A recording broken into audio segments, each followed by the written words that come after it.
Welcome to the Slop Farm. Enjoy the video. In this video, I will show how to make Veg Quinoa Pulao. First, let's prepare our ingredients. You'll need 1 cup of quinoa, which should be rinsed well. Then, gather your favorite vegetables such as carrots, peas, and bell peppers. Make sure to chop them into small, manageable pieces for even cooking.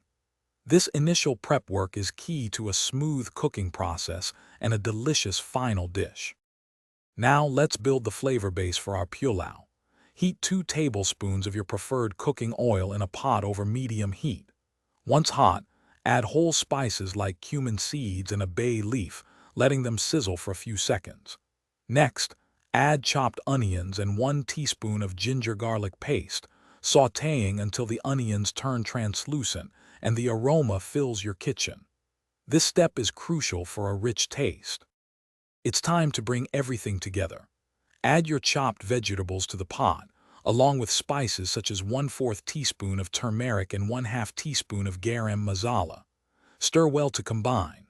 Then, add the rinsed quinoa and 2 cups of water or vegetable broth. Bring the mixture to a boil, then reduce the heat to low, cover the pot, and let it simmer for about 15 minutes until the liquid is absorbed. Your delicious Veg Quinoa Pulao is almost ready. Once the quinoa has absorbed all the liquid, turn off the heat and let it rest, covered, for 5 minutes. Then, gently fluff the pulao with a fork to separate the grains. Garnish with fresh cilantro leaves for a burst of color and flavor. Serve your hot and healthy quinoa pulao with a side of raita or plain yogurt for a complete meal. Enjoy! Thanks for watching. Consider subscribing if we helped you today.